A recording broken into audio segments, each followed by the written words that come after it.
Les doigts de l'opérateur radio glissaient sur la clé Morse avec expertise. Dans une petite chambre mansardée à Richmond Hill, Londres, chaque pression envoyait un nouveau mensonge soigneusement préparé vers l'Allemagne nazie. Les messages portaient les codes d'authentification de l'agent Hubert, un espion allemand de confiance qui avait infiltré les plus hauts niveaux du commandement allié. Mais l'homme qui dictait ces rapports n'était pas du tout allemand, et il n'avait aucune loyauté envers les nazis. Roman Chernawski, patriote polonais, avait survécu à la capture, au recrutement par l'Abwehr et à une fuite vers la liberté. Au printemps 1944, ces renseignements, fabriqués sur des armées américaines fantômes rassemblées dans le sud-est de l'Angleterre, étaient lus par Adolf Hitler lui-même. L'ironie était délicieuse. Le Führer, analysant les rapports sur la fausse force d'invasion du général Patton, ignorait que sa source la plus fiable était un homme animé d'une haine ardente contre le régime nazi. Roman Chernawski, agent double durant la guerre, a presque été oublié par l'histoire. Heureusement, son histoire a été préservée afin que son courage ne soit jamais oublié.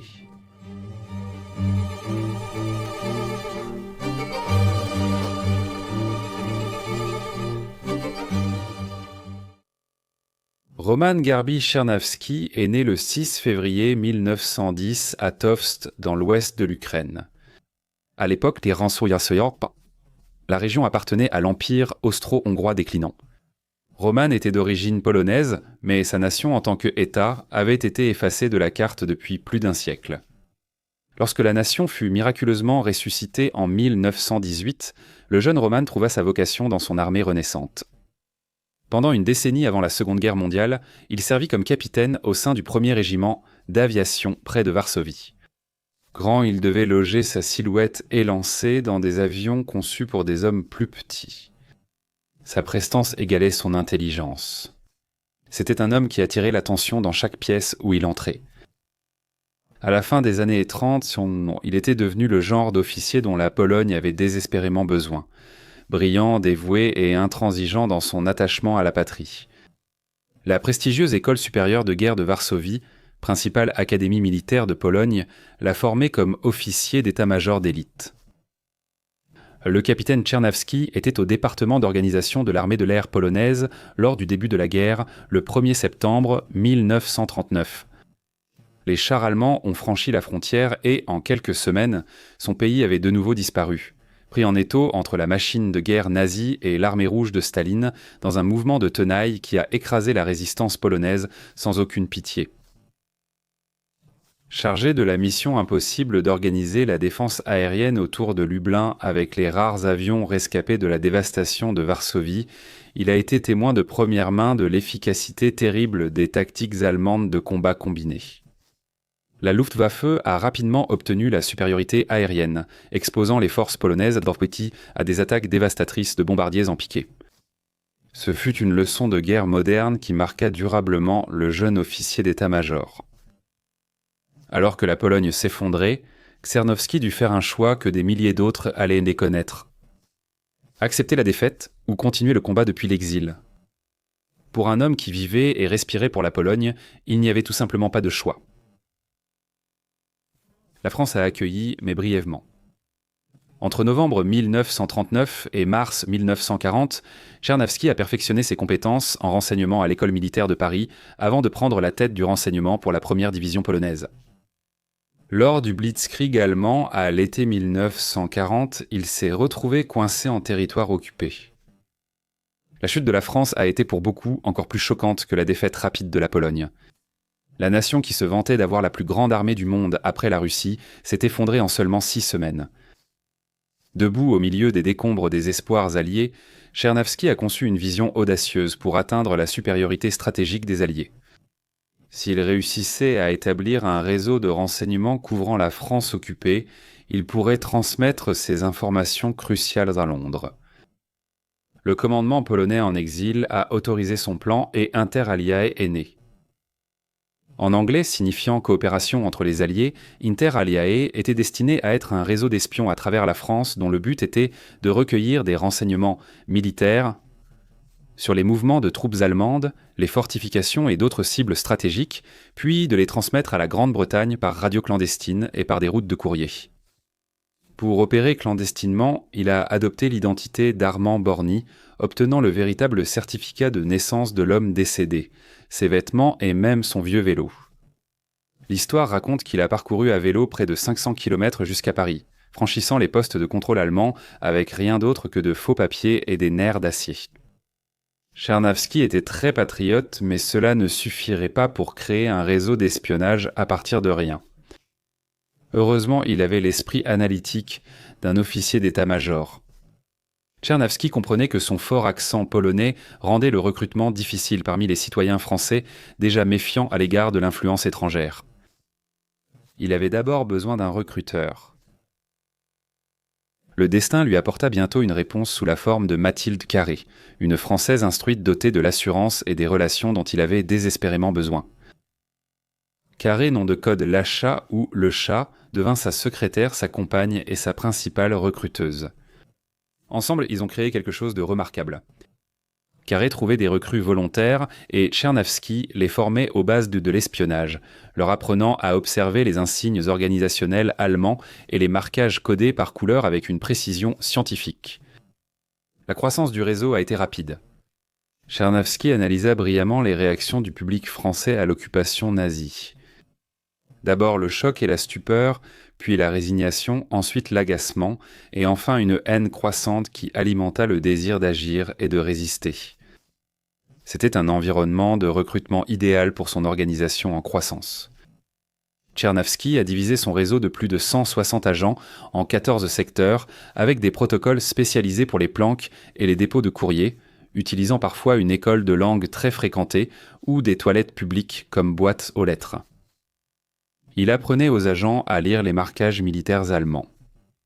Un cheval blanc désignait l'infanterie, un liseré jaune les blindés. Les rapports faisaient hanter souvent des centaines de pages, avec des cartes dessinées à la main, dissimulées dans des boîtes de pellicule. Londres a ainsi obtenu l'ordre de bataille allemand complet en France, jusqu'à la compagnie. Ils ont identifié 22 divisions allemandes en France grâce au système de codage couleur des régiments ennemis permettant des évaluations de renseignements détaillées. Au-delà des mouvements de troupes, ils ont recueilli des informations sur les dépôts de munitions, les aérodromes, les installations navales et les mystérieux nouveaux sites radars qui apparaissaient le long de la côte française. Ces trésors de renseignements étaient photographiés, cachés sur des pellicules non développées et exfiltrés grâce à un système de messagerie élaboré. Apprenez à franchir la ligne de démarcation entre la France occupée et non occupée, puis à passer en Espagne pour envoyer leurs pellicules à des contacts britanniques. Pendant ce temps, des experts radio polonais construisaient des émetteurs qui envoyaient régulièrement des rapports directement à Londres, de l'autre côté de la Manche.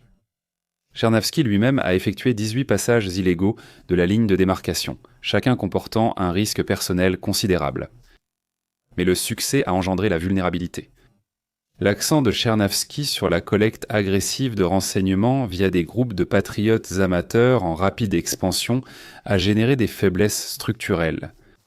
Le réseau a grandi trop vite, sans compartimentation stricte ni protocole de couverture d'un service de renseignement expérimenté. Analyste et organisateur brillant, il n'était pas encore maître du contre-espionnage. La chute d'Interalliés a été fulgurante. En novembre 1941, un informateur a dénoncé le réseau aux Allemands. Hugo Blacker, officier de l'Abwehr, a commencé à resserrer les filets méthodiquement. Mathilde Lachat-Carré a été arrêtée la première. La femme qui avait été la fidèle adjointe et amante de Tchernavsky s'est retrouvée face à un choix terrible dans sa cellule de la Gestapo. Bleicher, parlant couramment le français et montrant une connaissance intime des opérations interalliées, a rendu les enjeux parfaitement clairs. Coopère ou soit exécuté. Face à la torture et à la mort certaine, elle a cédé. Décision prise dans la terreur, elle a accepté de travailler pour les Allemands, ce qui la entrait toujours. En échange de sa vie, elle a reçu de l'or allemand et la protection de Bleicher. Certains disaient qu'elle était sa maîtresse, mais la vérité sur leur relation reste floue. Sa trahison répétée de dizaines d'ex-camarades était certaine. Elle a fourni à Blascha des noms, des adresses des lieux de rendez-vous et des détails opérationnels qui ont permis à l'Abwehr de démanteler Tourallier avec une efficacité dévastatrice. La sécurité réseau restait sa faiblesse. À Tourallier, contrairement aux services de renseignement très compartimentés, on agissait comme une grande famille. Ils se connaissaient, socialisaient et partageaient de temps en des détails opérationnels qui auraient dû rester séparés.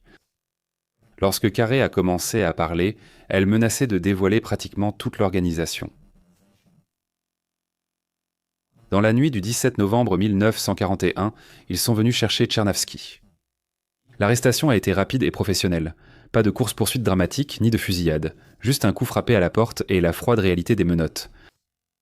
La direction capturée et les secrets dévoilés, le réseau interallié fut anéanti. En quelques semaines, plus de 60 agents ont été capturés par les Allemands, soumis à des interrogatoires et sans doute exécutés. Le maître espion qui avait bâti la plus efficace organisation de résistance en France s'est retrouvé dans une cellule de la Gestapo attendant une mort certaine. Dans ces heures sombres, Tchernavsky a dû réfléchir à la cruelle ironie d'avoir été trahi non pas par le génie du contre-espionnage allemand, mais par la faiblesse de quelqu'un à qui il avait confié sa vie. Mais Tchernavsky avait une planche de salut. Il n'était pas tombé entre les mains de la brutale SS de Heinrich Himmler. Il était détenu par l'Abwehr, le renseignement militaire allemand. Organisation dirigée par l'amiral Wilhelm Canaris, œuvrant secrètement contre le régime nazi. Cette distinction lui sauva la vie et changea la guerre. Pendant 8 mois, Tchernavsky est resté à pourrir dans une prison française, s'attendant pleinement à faire face à un peloton d'exécution. Il a enduré 6 semaines d'interrogatoires brutaux, refusant de trahir ses agents. Quand l'Abwehr a compris que Tchernavsky ne céderait jamais, ils ont adopté une autre approche. L'Abwehr manquait cruellement d'agents qualifiés. Or, cet homme avait monté un des meilleurs réseaux d'espionnage en Europe occupée. Peut-être pourrait-il faire de même pour eux. L'offre émanait du colonel Joachim Rohleder, officier de l'Abwehr, qui appréciait les compétences de Tchernavsky et respectait sa loyauté envers son réseau. L'accord qui lui a été proposé offrait bien plus à Tchernavsky que tout ce qu'il aurait jamais pu espérer. S'il travaillait pour l'Allemagne, il serait libre. Plus important encore, ses camarades interalliés capturés seraient traités comme des prisonniers de guerre plutôt que d'être exécutés comme espions. Le refus initial de Tchernavsky de l'accord céda lorsqu'il apprit que les armées allemandes déferlaient envers Moscou et Stalingrad à l'automne 1941. Affirmant que le destin de la Pologne dépendait de l'Allemagne, il accepta de servir le Reich. Les Allemands, convaincus de sa sincérité, gardèrent quand même sa mère, son frère et d'autres agents comme otages. Un accord signé le précisait. Un seul acte de trahison signifierait leur exécution. Ce que les Allemands ignoraient, c'est qu'à partir du moment même où il a signé leur accord, Tchernavsky avait la trahison en tête. Sa conversion n'était qu'une tromperie magistrale, fruit du calcul d'un patriote polonais pensant mieux servir son pays comme espion allemand que comme martyr. En juillet 1942, l'Abwehr a organisé une évasion élaborée pour leur nouvel agent. Hugo Bleicher, qui l'avait arrêté, reçut l'ordre de laisser Tchernavsky s'évader lors d'un transfert. Tchernavsky traversa l'Europe jusqu'à Madrid, où l'Abwehr acheva sa transformation de chef de la résistance capturé en agent allemand actif. Ils lui fournirent une formation au code et aux techniques d'espionnage, lui donnèrent 2 cristaux radio cachés dans les talons de ses chaussures, un questionnaire détaillé sur les capacités militaires britanniques, de l'argent et une capsule de cyanure à utiliser en cas de capture. En janvier 1943, l'agent Hubert, ainsi nommé par les Allemands, organisa un vol vers Londres avec l'aide de la résistance. Pour eux, il était un prisonnier de guerre évadé qui espérait partir vers l'ouest pour continuer son combat contre les nazis. La réalité de la situation était bien plus nuancée que cela. Lorsque Tchernavsky est arrivé à Londres, il était effectivement un homme très nerveux. Il s'est adressé au renseignement britannique pour proposer ses services aux Alliés, sans mentionner son recrutement par les Allemands. Avec les otages restés derrière lui et l'incertitude sur l'Abwehr infiltrée au quartier général polonais à Londres, son silence était compréhensible. Mais cela a provoqué une crise de confiance chez les officiers polonais. Certains le défendaient comme étant digne de confiance, tandis que d'autres remettaient en question sa loyauté. Les services de renseignement britanniques étaient également naturellement méfiants, incapables d'écarter complètement la possibilité que Tchernavsky soit un agent triple. Après des semaines d'interrogatoire, Tchernavsky a fini par avouer, présentant à ses supérieurs une confession dactylographiée de 64 pages intitulée « Le grand jeu ». Il y révélait sa mission pour l'Allemagne. Rapporter sur la production aéronautique britannique, recueillir des renseignements politiques et même susciter le mécontentement parmi les forces polonaises en Grande-Bretagne.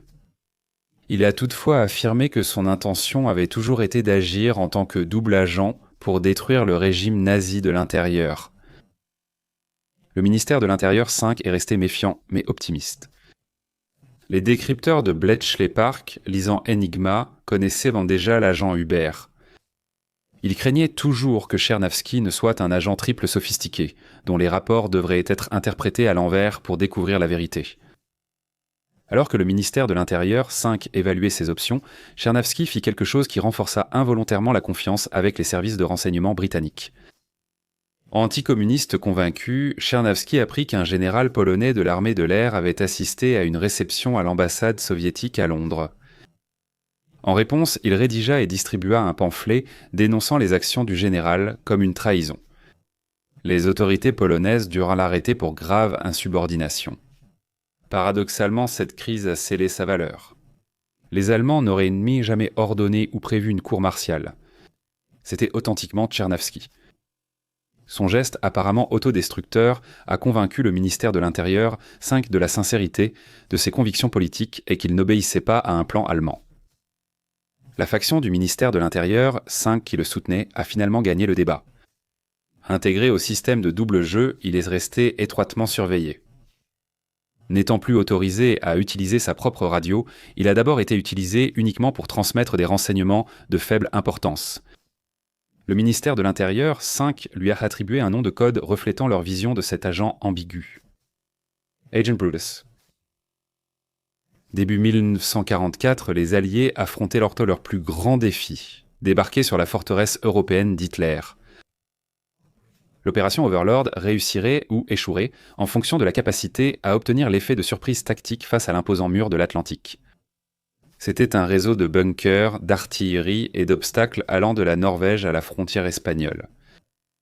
Le maréchal Erwin Rommel avait passé des mois à renforcer ses défenses, plaçant des millions de mines et d'obstacles le long des plages.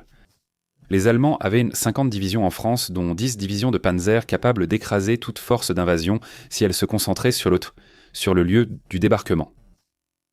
C'est ainsi qu'était née l'opération Fortitude, le plan de tromperie le plus complexe de l'histoire militaire. L'ampleur du concept a convaincu le haut commandement allemand que l'invasion principale alliée viserait le Pas-de-Calais. C'était, après tout, la traversée maritime la plus courte et la cible la plus logique.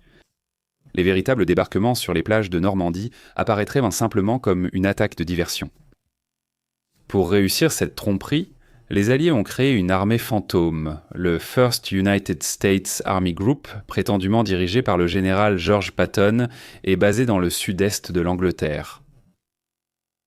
Cette force fantôme reposait sur une orchestration de tromperie, utilisant des chars gonflables et de fausses barges réparties dans le Kent et l'Essex. À cela s'ajoutèrent de fausses émissions radiomilitaires convaincantes et des camps militaires de soigneusement construits mais vides, visibles pour les vols de reconnaissance allemands. La tromperie dépassait de simples accessoires. Des unités ont été déplacées pour soutenir l'illusion, tandis que des agents doubles transmettèrent aux Allemands des renseignements soigneusement élaborés. Le plan exigeait une coordination parfaite entre plusieurs services de renseignement alliés, chaque élément de désinformation étant conçu pour renforcer les autres dans l'esprit des Allemands. En décembre 1943, le comité Vunct a décidé que Brutus était prêt pour l'événement principal. Sa crédibilité auprès des agents allemands était si forte que l'Abwehr pensait qu'il faisait partie du personnel d'Eisenhower. Cet accès au plus haut niveau de la planification alliée rendait ces rapports extrêmement précieux pour les analystes du renseignement allemand avides d'informations sur les préparatifs de l'invasion. Depuis son grenier à Richmond Hill, Brutus, aidé de l'opérateur radio britannique Chopin, commença à transmettre les mensonges qui allaient changer l'histoire. Le dispositif était ingénieux et dangereux. Il gardait un contrôle total sur le contenu des messages, écrivant dans son propre style distinctif, tandis que Chopin s'occupait de la transmission radio proprement dite. Cet arrangement permettait aux services de renseignement britanniques de surveiller chaque communication tout en préservant la crédibilité de Brutus auprès de ses contacts allemands. Brutus n'envoyait pas ses rapports isolément. Ils étaient étroitement coordonnés avec d'autres agents doubles, dont Juan Pujol Garcia, alias Garbo, qui avait créé un large réseau de 27 sous-agents fictifs en Grande-Bretagne. Garbo, grâce à son réseau fantôme, apportait de l'ampleur, tandis que Brutus livrait des observations précises et authentiques d'un initié militaire sur la montée en puissance. La coordination était impressionnante. D'autres agents doubles étaient aussi présents. Du playboy serbe Duško Popov, Arthur Owens, qui fut le premier agent allemand capturé et retourné, à la mondaine péruvienne Alvira Shudva et à la française d'origine russe Nathalie Sergeyev. En mars 1944, Brutus a signalé de fausses préparations d'une attaque alliée contre la Norvège depuis l'Écosse, renforçant la tromperie Fortitude Nord. Cette menace fantôme a retenu une armée allemande en Scandinavie, 27 divisions qui auraient pu être envoyées en Normandie. Sa tournée écossaise inventée a fourni à l'Abwehr des renseignements détaillés sur la prétendue 4e armée fictive, soi-disant rassemblée à Édimbourg sous le commandement du général André Thorn. La guerre psychologique était raffinée. Brutus a confirmé les rapports d'autres agents concernant des missions navales et militaires soviétiques à Édimbourg, laissant entendre des opérations alliées conjointes avec les Russes contre la Scandinavie. Cela a renforcé la paranoïa allemande d'une attaque sur 2 fronts et l'obsession d'Hitler pour défendre la Norvège. Le 9 mai 1944, Brutus a signalé la présence de la 4e division blindée américaine à Bury St. Edmunds, appartenant à la force Phantom Fusag censée se regrouper pour l'assaut sur Calais. Ces unités existaient, mais leur mouvement était orchestré pour la tromperie. Le 25 mai, il a repéré la 11e division blindée britannique dans le Surrey, loin des vrais préparatifs en Normandie dans le sud de l'Angleterre. Chaque transmission ajoutait un nouveau coup de pinceau au chef-d'œuvre de la tromperie. Le jour J, Brutus avait donné aux Allemands une image complète du groupe d'armées fictif de Patton, incluant des détails sur l'ordre de bataille mêlant unités réelles et formations inventées. Les Allemands avaient été totalement trompés par leurs faux agents. En 1943, ces hommes et femmes ont transmis des renseignements précis sur les opérations alliées en Méditerranée, dont les invasions de la Sicile et de l'Italie. Cette crédibilité a rendu leur désinformation pour le jour J très efficace. Les renseignements n'avaient aucune raison de douter d'eux. Le succès fut total. Le haut commandement allemand, Hitler compris, a totalement mordu à l'hameçon. La chambre d'écho de mensonges recoupée par plusieurs agents doubles a paralysé les réserves allemandes. Même après que les troupes alliées ont pris d'assaut les plages de Normandie le 6 juin 1944, ils restaient convaincus qu'il ne s'agissait que d'une diversion. Pendant des semaines cruciales, l'Allemagne a retenu la puissante 15e armée dans le Pas-de-Calais, y compris des divisions de panzer d'élite équipées des redoutables chars Tigre qui auraient pu anéantir la tête de pont de Normandie. Les chiffres racontent l'impact de la supercherie. Les Allemands avaient remplacé leur force principale là où les Alliés le souhaitaient, loin de la Normandie. Sur 10 divisions de panzer en France, une seule pouvait contre-attaquer immédiatement les véritables débarquements. La 15e armée, forte de plus de 200 000 hommes, est restée des semaines dans le Pas-de-Calais, après le jour J, attendant en vain l'invasion fantôme de Patton. Cette paralysie stratégique a donné aux Alliés le temps dont ils avaient désespérément besoin pour consolider leur fragile tête de pont. Sans tromperie, les réserves allemandes auraient rejoint la Normandie peu après le débarquement, risquant d'écraser l'invasion avant son essor. Les mensonges racontés par Brutus et ses collègues agents doubles ont sans aucun doute contribué à garantir que l'opération Overlord réussirait à ouvrir le second front tant attendu en Europe. Pour Roman Tchernavsky, la victoire des Alliés eut un goût amer. Sa chère Pologne tomba sous la domination soviétique, un régime qu'il détestait tout autant que les nazis. Un retour en héros était impossible. Le gouvernement communiste l'aurait emprisonné ou exécuté comme espion occidental, alors il a choisi l'exil dans le pays qu'il avait servi avec tant de fidélité. Roman Chanavsky est tombé dans l'oubli discret à l'ouest de Londres, exerçant le modeste métier d'imprimeur. Ses voisins ignoraient tout de ses exploits pendant la guerre. Pour eux, il n'était qu'un charmant gentleman d'Europe de l'Est avec une affection pour les chats. Son service durant la guerre n'était pas passé inaperçu. En 1941, le gouvernement polonais en exil lui a décerné la plus haute distinction militaire de la Pologne. Après la guerre, il a secrètement été nommé officier de l'ordre de l'Empire britannique pour ses services à la cause alliée. En 1961, avec l'accord du ministère de la Guerre, il a publié Le Grand Réseau sur la création d'Inter Alia, mais sans mentionner son rôle clé d'agent Brutus. Ce secret restait trop dangereux à dévoiler. Le rôle de Chernavsky comme Brutus n'a été révélé publiquement qu'en 1972 lors de la parution du livre de John Cecil Masterman, Le système double cross. Chernavsky a été identifié comme agent double. Son histoire complète a émergé au fil des décennies. Roman Chernavsky est décédé à Londres le 26 avril 1985 à 75 ans. Il a été enterré avec d'autres aviateurs polonais à Newark-on-Trent, ses actes héroïques pour la victoire des Alliés étant largement oubliés du public. L'anonymat de ces dernières années résulta tragiquement de sa réalité politique. Pris entre la réserve de l'Ouest et l'hostilité de l'Est, il fut un héros discret dont l'histoire resta incomplète de son vivant. Au bilan final, Roman Chanavsky demeure l'un des agents les plus efficaces de tout le système de double jeu. Son parcours unique d'officier d'état-major polonais formé professionnellement, combiné à la couverture crédible que lui offrait sa capture, lui a permis de jouer un rôle que peu d'autres auraient pu assumer. La radio de ce grenier à Richmond Hill s'est tue depuis longtemps, mais son dernier message résonne encore dans l'histoire. Au final, les patriotes polonais qui avaient recommencé la guerre en construisant des réseaux pour combattre les nazis l'ont terminé en leur fournissant les mensonges qui ont scellé leur perte.